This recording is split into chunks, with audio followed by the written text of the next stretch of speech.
Hello, and welcome to another Oh scene. God, yes, Oh, the vacuum, the air thing of doom. I'll be muted until that's gone. Okay. thank you. Or wait, this is another scene in Darkness in Dublin where we have people doing things and stuff. Um, by things and stuff, I mean Ikiro's not apprentice is showing up. There's, you don't really know why, but there's a Quaker around in Ireland being very loud and squeaky. Yes. Um, We all just accept this as part of life. yep, one moment.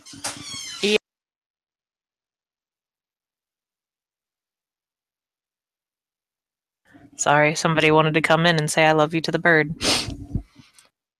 I feel so Awesome. loved. So I'm assuming Finley just kind of called her up and was like, "Hey, I want to talk." Basically, yeah, want to talk and bringing someone over Okay. with her permission, obviously, because it ain't his place. Yeah. She will say that's fine, and pretty much meet you guys out in the pagoda. Two young women will, of course, escort you over there, where you see Ikiro with a tea set, just kind of politely waiting. And even though she's got, the tea set out, she has a small cup of a very, very deep red liquid. So, by the way, out of character, Ikuro was at the Dagda summoning, right? You just basically had her watching from the side and got complimented a few times. Yep. Was she at the follow up scene, or did she depart at that point? She left. Okay. So she didn't know. She doesn't know about the changeling shenanigans. Yes. Okay, so Finley's going to rendezvous with Alan. Is Alan able to meet them at the location, or does he need a ride, or?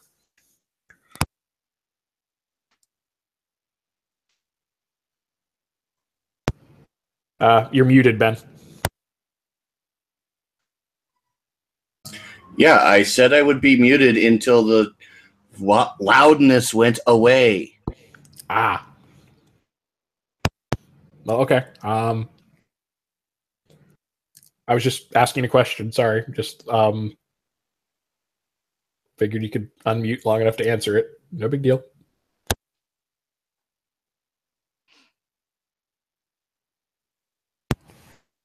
Well, I guess we'll assume that Alan makes it to the location. Finley will walk him to the pagoda along with two escorts. And he'll, bow appropriately. Not a full kowtow, but, bowing. And I forget if they've met before. I think they have. Who? Ikuro and Alan. I know they've been in the same scenes. I just don't know if they were formally introduced. Yeah, they actually no. They never formally were introduced. No, I he'll think. perform the introduction then. Just this is Alan Lockhart, and this is Ikuro. Don't remember the last name out of character. Yeah, sorry. Because she's never given one. Because Ikiro's in her actual name. Fair enough. He'll wait to be invited to take a seat, I guess. If that's going to happen or not, don't know. She will motion for them both to come and sit down.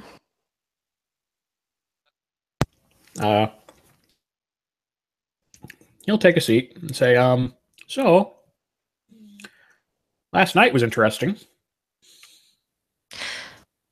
Yes, it certainly was.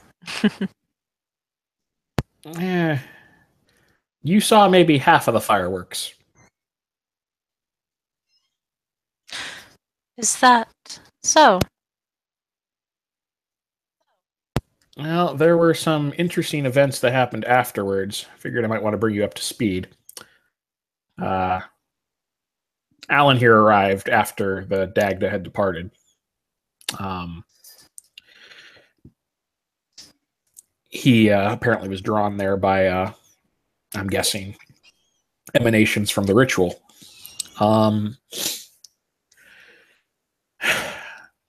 Well, I met him on the floor because I stayed down on the floor for a bit after everyone else went to the VIP lounge. A woman appeared, and he gives a brief description of Cece. And I still had he gestures towards his eyes, sights active. And I saw she had a rainbow aura, which Sideshow told me, or I don't know what honorific he'd be expected to use. Insert appropriate honorific because he has etiquette. Sideshow told me that that meant the person was a changeling. She seemed very, very friendly, and I've never been told not to interact with them, simply to be cautious, because there have been some unpleasant altercations between Fae and mages in this city. She seemed pretty nice. Name was Cece. Anastasia invited her up to the VIP lounge when she saw myself and Alan talking with her. Well, we were talking, but anyways. So we went upstairs just in time to see Anastasia, who had gone up there a minute or so earlier, promptly try to deck Jackie. Apparently he'd said something but wasn't himself, which I'm guessing means that whatever the hell that is inside him is getting worse. It looks really, really bad from, he gestures again towards his eyes. Couple different angles. After the punch, his hand, where that mark is, started building up energy. It was a lot of energy, even compared to what we've been seeing already. I warned Anastasia, and she tried to knock him out, thinking he was basically going critical. Failed. He blocked her, and promptly, while yelling at himself, blew a 10-foot hole in the ceiling made out of raw darkness.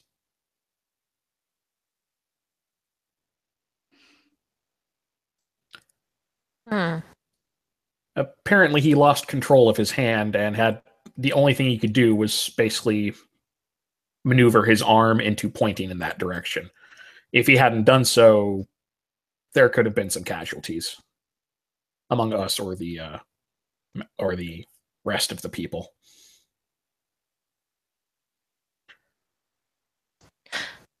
I see. Didn't help that all of this was right in front of the changeling who had just walked upstairs. Not exactly making the best of impressions, I fear. More than likely not.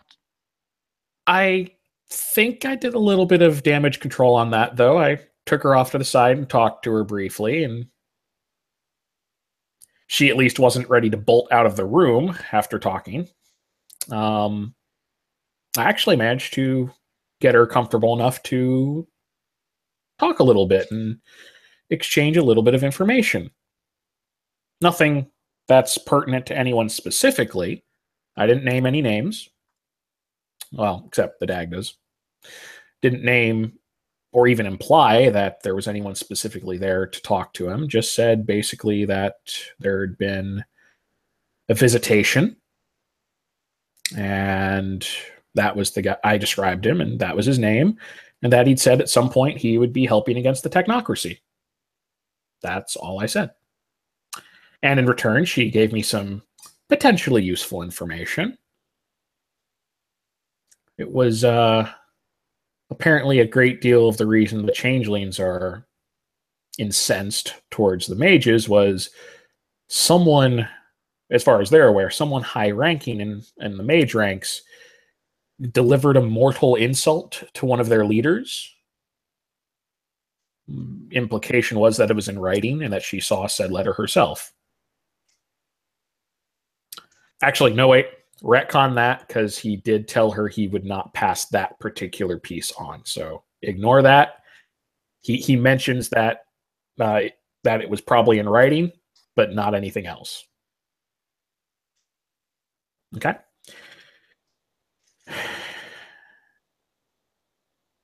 After that, well, actually, I should probably explain this. Partway through said discussion, Jackie tried to intervene. I was a little bit testy with him. I tried to bail him out earlier when the Dagda was there. I saw what he did. I could see what he was going through. I figured this is probably one of the few entities that could probably fix something this crazy. Because even someone like Siren has no idea how to fix this.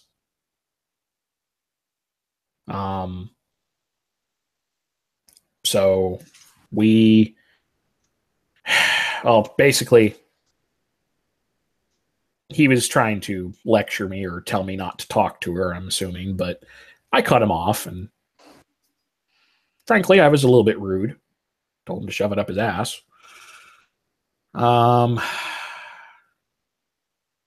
Wasn't really happy with him trying to do it in front of the Fae. Not that he had too many options, I suppose, but he later explained that his main concern was apparently not so much for me, but because this was happening in Anastasia's dwelling, that if there were any complications from my discussion with the Fae, that it would fall on Anastasia's head. Which, that's a valid point. However, when he asked me why I wasn't going to, out of character, I'm thinking this is right. If it's not, then assume it is retcon to the correct statement, but I'd have to go watch the scene again.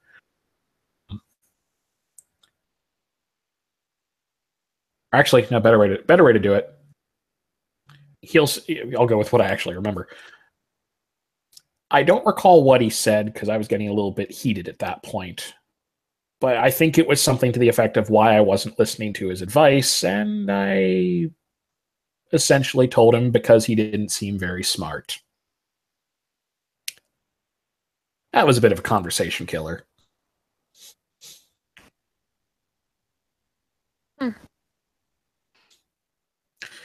I mean, look, I don't know how you were able to pull strings to talk to something like that. I've seen, I've seen some interesting things, but that thing was creepy. And it was a danger to everyone in the room. And he tried to do stuff to it. And then when it went bad, he tried to do stuff to it. Then he tried drinking its essence. Two separate things. And you were there for that. And then when he's presented with a chance to fix it, refuses the help.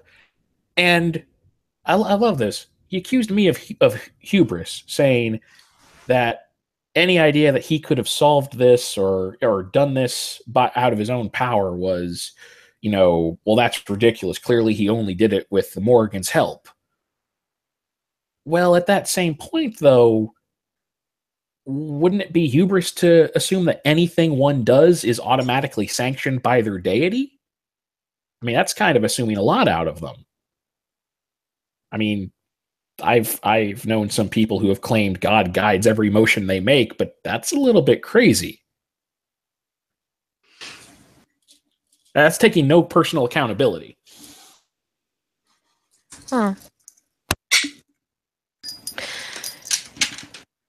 She, makes a flicker of acknowledgement across her face before taking a sip of the red liquid. She has poured you guys tea, by the way, as Finley was talking. And then after taking a sip, she will say, "That is because it is very common for people to do whatever they wish and then blame it all on their deities. I believe there's a whole group of extremely unpleasant members of a certain church in America that say all of this is God's doing."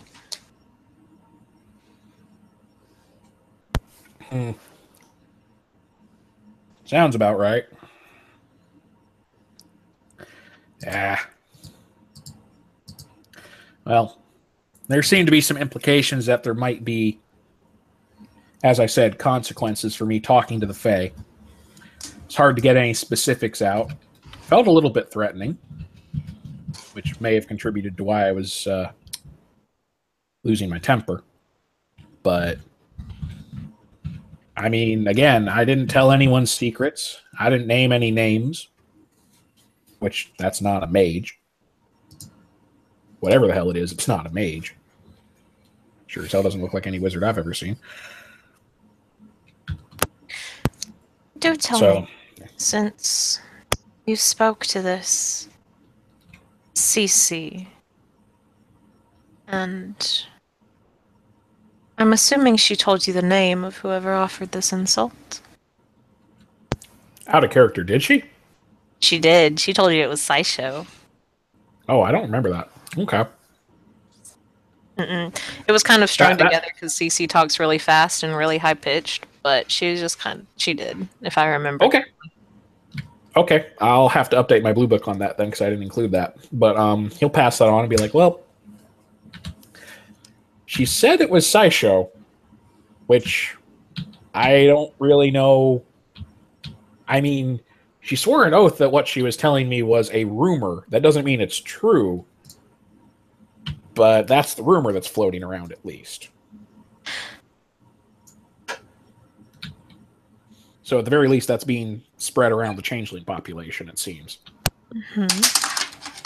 And sorry, tell me again what you told her. That there was a visitation earlier that evening in the club, that she'd missed it by a little bit. I described the Dagda, said he was called the Dagda, or actually he said Dagda. I got corrected on that during the scene. That he'd made an agreement to, or not actually, no, he didn't say the word agreement, that he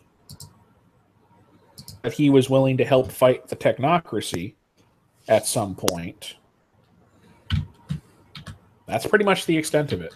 I didn't mention Balak. I didn't mention any of the other mages there. I didn't say who summoned him or if he was even summoned. Lots of open interpretation on what I said. All they know is that Dagda was there and he's willing to fight the technocracy at some point. That's it. But you did tell her completely true statements. You didn't fill in all of the holes, but you still told her something completely true, and in exchange got something you don't know if it was completely true.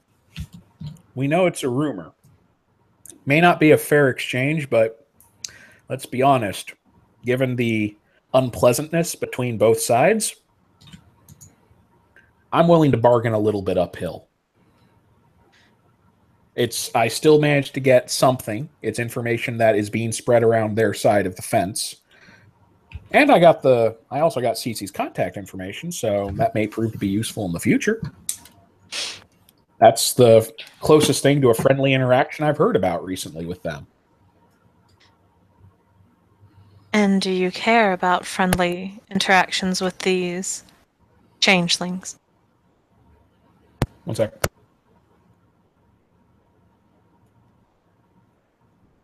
Well, I don't think it serves us any good to be fighting back and forth among each other when there's a bigger threat on the horizon.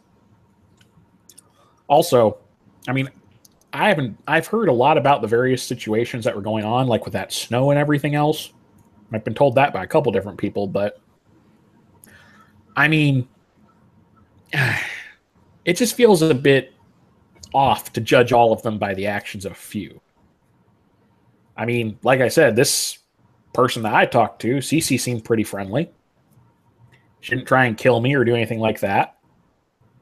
I'm not saying that means she's completely trustworthy. I wouldn't tell her, where I live or anything like that. But hey, I think it's a good idea to at least give it a shot. If they give me reason not to trust them, then I'll avoid them like the damn plague.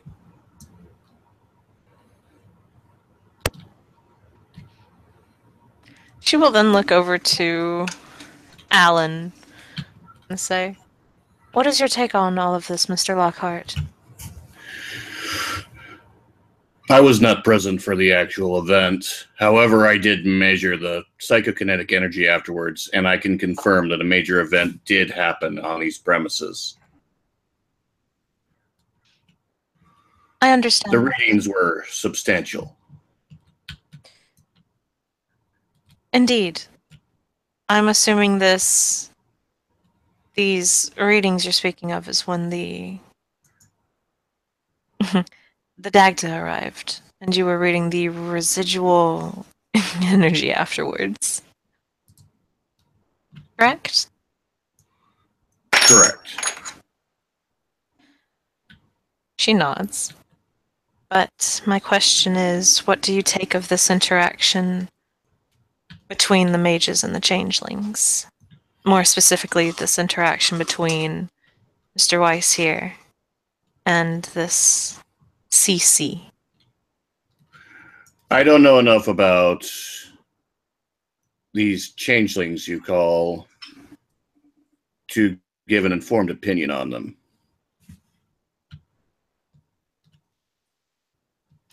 And in your uninformed opinion? I don't give such things. Well, that's playing it cautious.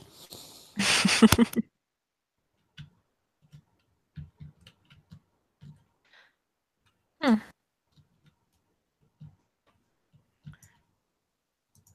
what about an opinion you have so far?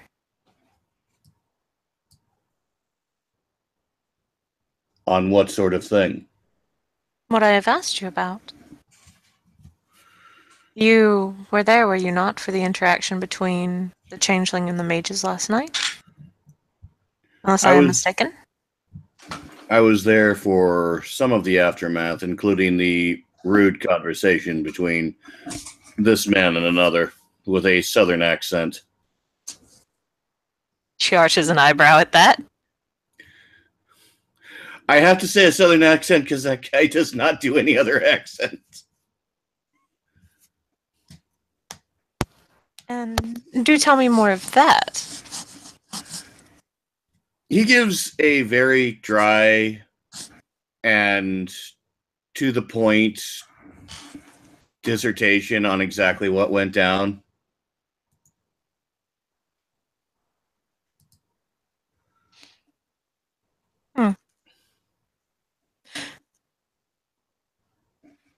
Then she looks over at Finley.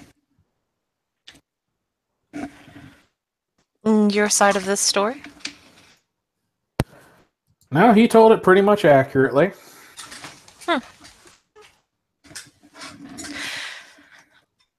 Well, that will no doubt cause problems later on. Or at least interesting times. Well, I don't know enough about the guy to be sure exactly how much of a problem it is. I mean, I'll be honest. What you guys told me was that most of the threat came from other creatures like fae and vampires and all that kind of noise, and the technocracy. You didn't really tell me too much about threats from within, so I've been kind of assuming that it's generally not a good idea for any infighting. I've been going off of that assumption. Infighting happens quite often. Mr. Jackie is a member of the Chakravanti, or Euthanatos. As you know, I am a member of the Akashic Brotherhood. There previously was a war. It was a very unpleasant war between both my tradition and the Chakravanti.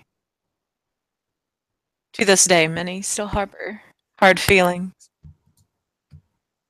and tensions are But still quite high, so do not believe that there is not infighting between us. all right, but it's not an active. Well, you're not at open war. That's safe to say. Yes. Okay. Well, I've been doing a little exercise recently, but I'm probably still a complete pushover if anything happens. But well, I mean, I could always ask your brother if I could borrow a guard or two if that made any difference whatsoever. Probably won't. But short of that, I can just keep a low profile.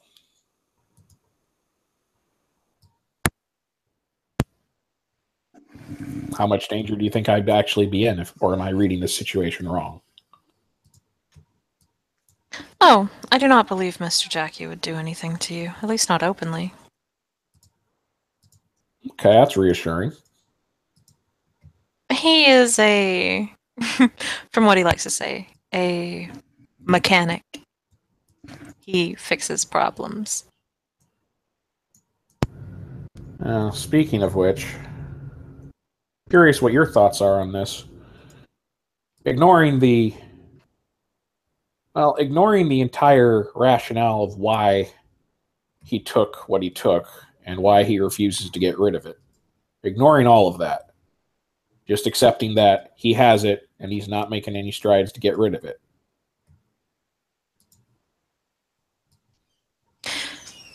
He's not in full control of his faculties. If he's talking when he doesn't want to talk and firing, death blasts, ghost blasts, something capable of disintegrating solid stuff, and talking to voices in his head. I mean, doesn't that seem like a bit of a danger? To himself. And I see it as just another person who believes everything that happens to him is because of their deity. I'm the talking to himself. That's a danger to himself. Maybe losing control of his hand, most of the time an inconvenience. The uncontrollable death blasts. You said this death blast came after he was attacked, no? When this Anastasia punched him in the face. True. Could it not be a self-defense mechanism then? It's possible. But it's still a bit of a danger, wouldn't you say? At best can control the direction. We were lucky that no one happened to witness it. It didn't make much noise. But if we'd been on the dance floor or in the lower levels, there'd have been no hiding that, and virtually no direction it could have shot that it wouldn't have killed someone.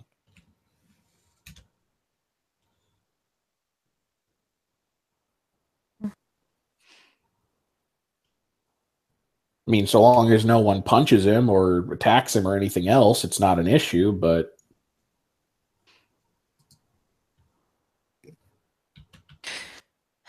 I have no doubt that the affliction, shall we say, that Mr. Jackie has will kill him soon enough. There's no need to be concerned. Self-solving problem, I guess. To a point. Unless, of course, he manages to fix the problem, but considering he doesn't want to because he believes that this Morrigan has done it for, or has done it for a reason, then it does not seem like he will get rid of it. And whatever the censor gave him, because whether or not he believes it, it was something from the censor, a Death Lord. Hey, we saw that. We saw the grin on its face. Trust me, you're preaching to the choir. That didn't seem like the expression of someone who had something stolen. Or like something given freely. Pretty much. I mean, you were there. I tried suggesting that. That didn't go over too well. Because he But believes it was a gift from the Morrigan. hey, if that's what makes him comfortable. Anyways, on to, if it's all right with you, I did have a slightly more upbeat discussion, which actually, he looks over at Alan. I saw some of the names of the books you were looking at. This might be interesting for you. Yes. Well, I've been looking at, I picked up a couple books, information about spirits. Very basic, and it's not enough to get an, as you would call, an informed opinion, but you know a lot about ghosts, right, Ikaro? She gives you I that mean, look of like, did you really just ask me that? it's more out of politeness because Alan doesn't know that. I mean, you're still getting that look, I see. Okay, he's just like, you know, like he holds up hand like, hey, you know, I'm just confirming. So we're all on the same page. Yes, Mr. Weiss. I am indeed extremely knowledgeable about wraiths. Do you know much about, I suppose, like elementals or nature spirits or anything like that? Let me look at her sheet. Spirit lore! Spirit lore! I know, that's why I gotta check and see if she has it. Haha! Wow, okay. She will nod her, well, she actually won't nod her head, but she will say, to a point, I am knowledgeable about the spirits. Well, here's what I'm thinking. I'm still trying to get through my own spell book. I'm still trying to learn everything I can. I can see them, but I can't talk to them. And if I'm interested in working with them at some point, which, I mean, whether that's wraiths or regular spirits, you know, it's something I'm interested in. But I don't have any means to communicate with them. Is that something you think you might be able to help with? Like, I wouldn't feel right asking you to sit in every time, but maybe some sort of. Is there any aid you can offer in that department? Because with Mr. Lockhart here might be able to assist also. I've had various dealings with spirits in the area. I've been developing means of detecting and communicating with them.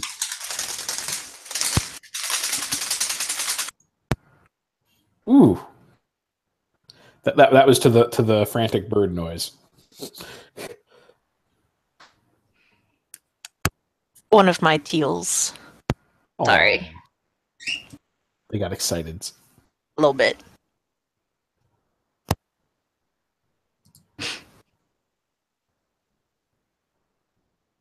Well, I suppose. Sorry, go ahead. Go ahead. Oh no, you can continue. Well, since if you actually know how to talk to them, maybe we could work together and take a look around at some point, see if we can find some spirits. Two of us together would probably be safe as long as we were smart about it. But not as towards Ikuro. If you were interested in coming with, as I'm not sure what the appropriate term would be, but generally to prevent us from doing anything stupid. Since I know very little about them right now, that would be. I'm simply hoping to make contact with something that might be beneficial later, and doesn't hurt to have friends in different places.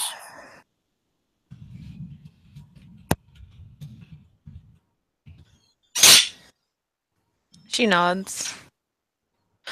Yes, I see. That is understandable. My affinity is with wraiths, and I am clearly marked as such, but if need be, I can help you both on your endeavor with spirits.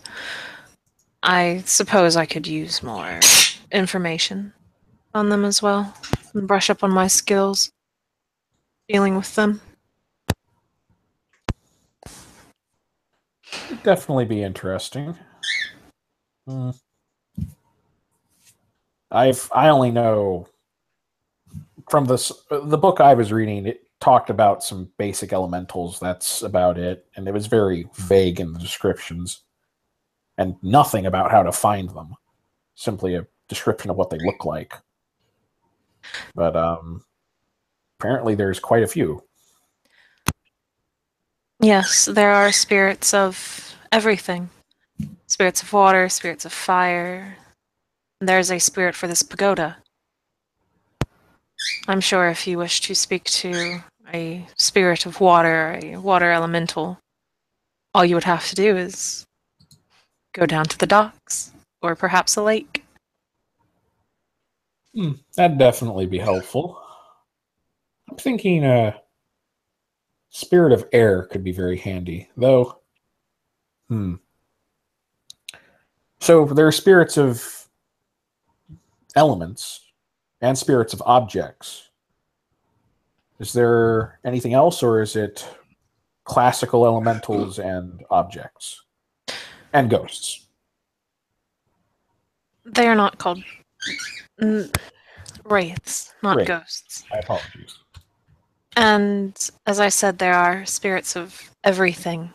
And when I say everything, I mean everything. There's a cat spirit, wolf spirit, red fox spirit. Budgies. Yes. Sorry. That was actually my teals, but Oh, okay. Yeah, they do have a different noise. I'm sorry. I mean they sound really similar though. So they're animal spirits. Okay. What about like more abstract ones? Like my frame of reference is very different, but shadows, things like that. Shadow spirits, is that a thing? Indeed. There's even been rumors of a spirit of atomic bombs.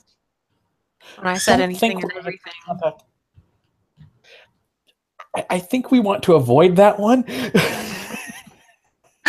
There's even a spirit of paradox. That sounds entirely dangerous. It is. It sounds completely nonsensical, but I'll still believe it. Well, spirits of everything, including the impossible, I guess. Okay, well, at some point we'll have to arrange a little get together for that. AKA some point when we can get people together. Let's see. So that's the information from my end of things, and so on. Have I missed anything else going on recently?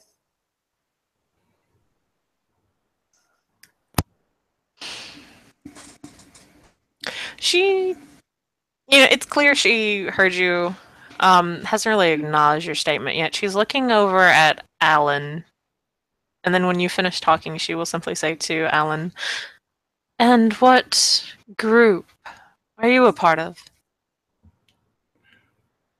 I was adopted by the Sons of Ether.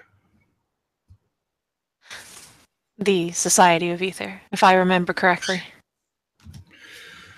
There is some debate on the name, but that is essentially correct.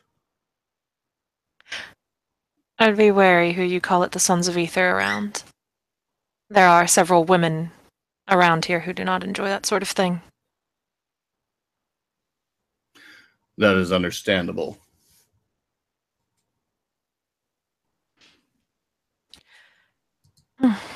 Yet another Etherite. You do know of the bar, correct?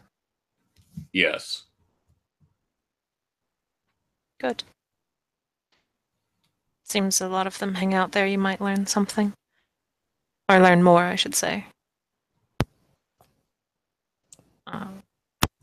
And then she will look back to Finley and say, there is, of course, a lot of things going on in this world.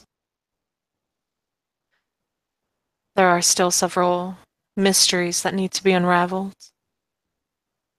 One that I am about to start working on soon, before the bodies begin piling up, I should say.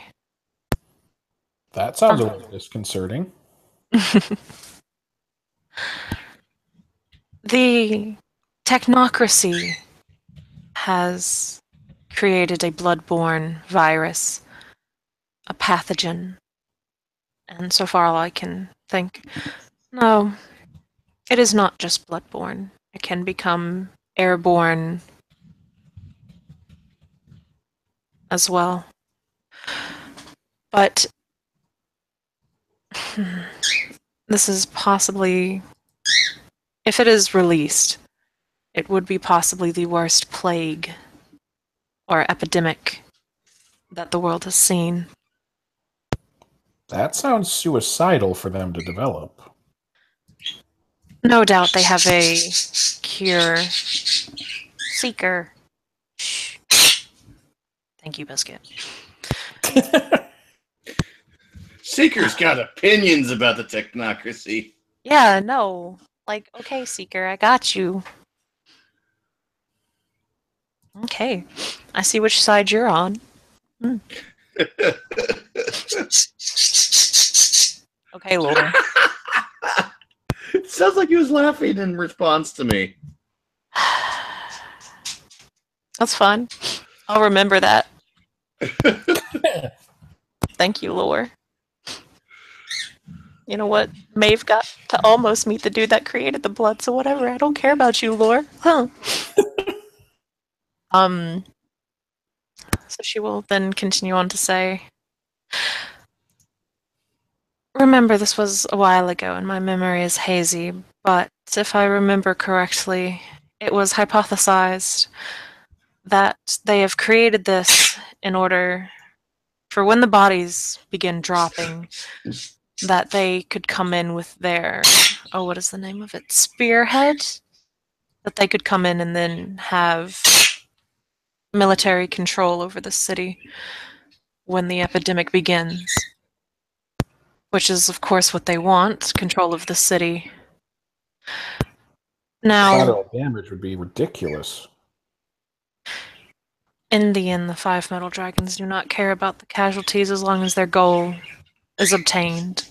And apparently it is the city that they wish to have. We managed to collect 3 of these blood bags. The containers, the bags themselves, were enhanced magically.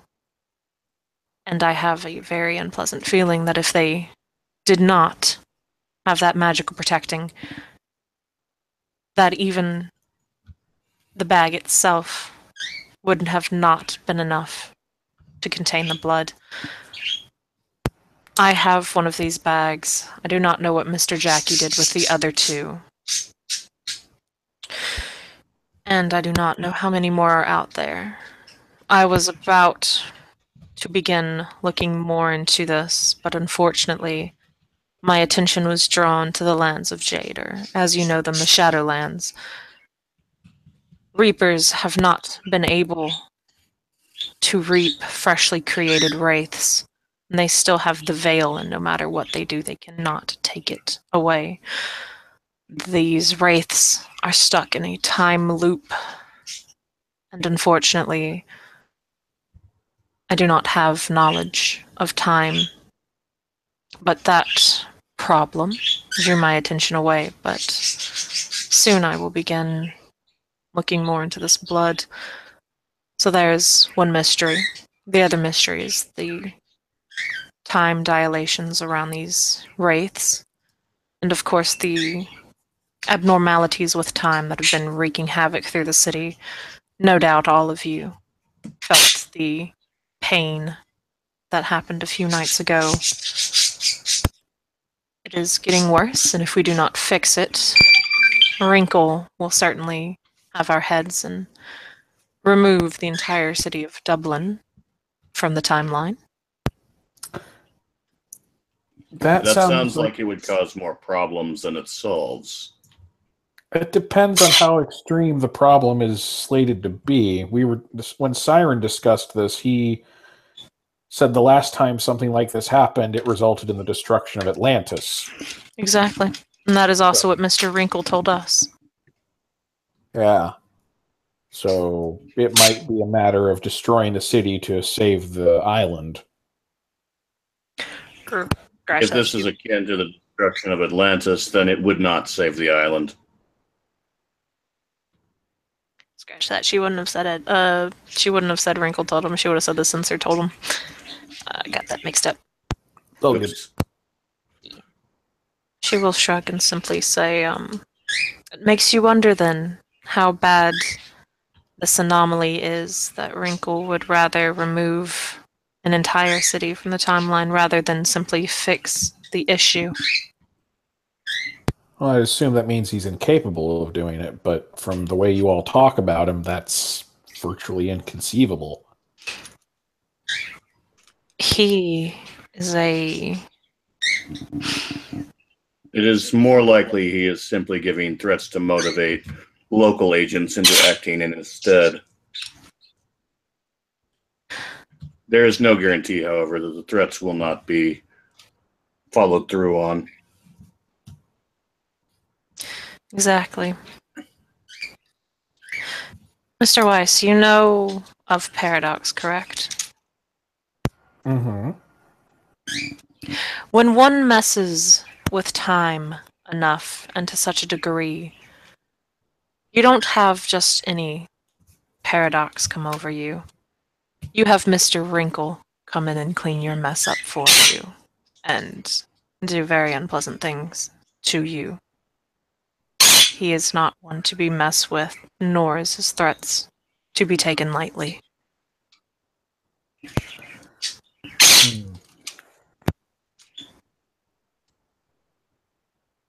I think there are opinions about Wrinkle, too.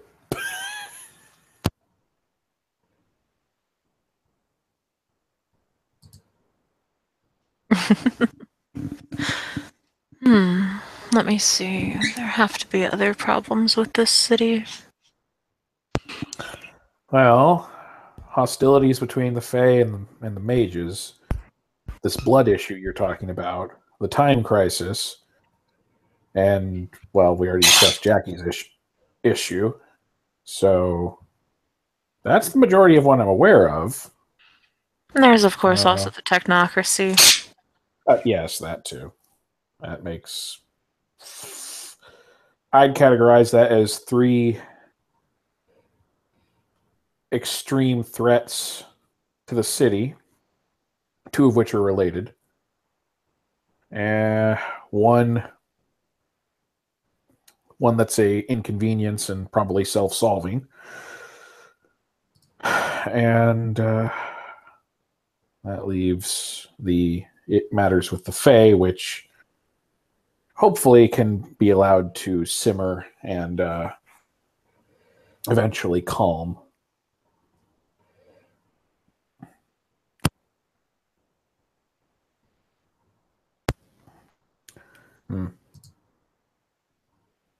That's the majority of what I'm aware of, then. She nods. Or, she doesn't really nod, it's just like a very, very slight inclination of her head.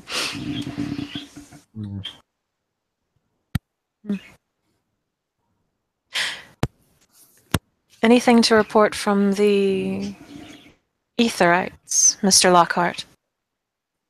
I have not had contact with the local groups. Shame. Well, could always head to the bar and fix that. Are other people allowed there? Yes, they are. I wonder if that damned bartender is still there. Oh, see? He's dead. Well, He's a clockwork automaton. We've killed him like 3 or 4 times, and he keeps coming back and getting repaired, so... Oh. Yeah.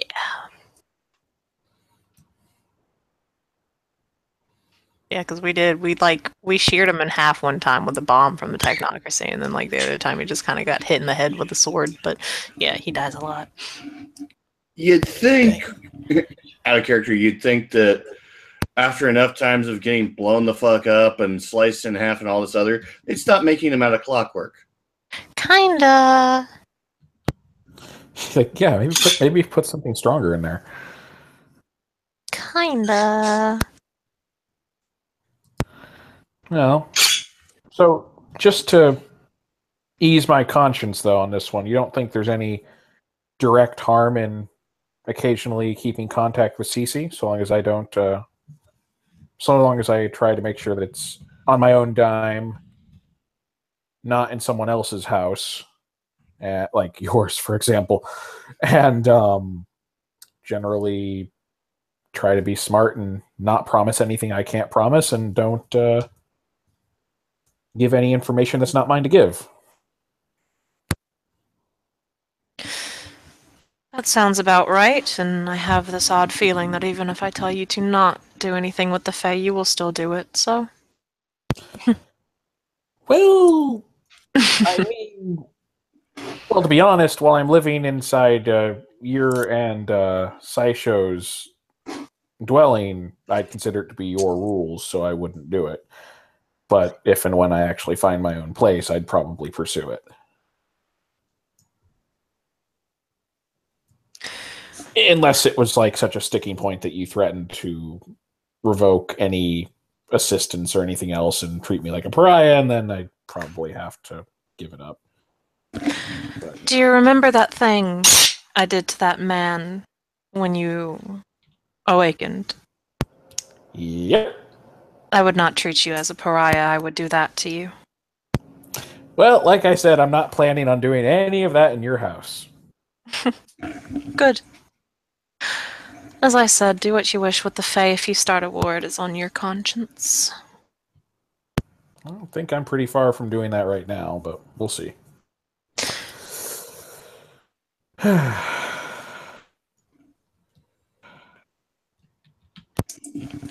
You never know. 3 seconds later, Cece charges in with a couple trolls and some sledgehammers, and they kill the pagoda. Cece don't need trolls. Cece is trolled. La la la la la la la la la la. No. I mean, I'm not even sure that's wrong. Nah, Cece's something. Let's just leave it at that. Anyways, so is there anything else we want to cover, or? I think that's it. That's it. Safe to assume they just do a little bit of idle chit chat, which Alan painfully suffers through. Alan painfully suffers through without any comment whatsoever. Unless directly addressed. Iki does talk to him a couple times, mainly because she just likes messing with people.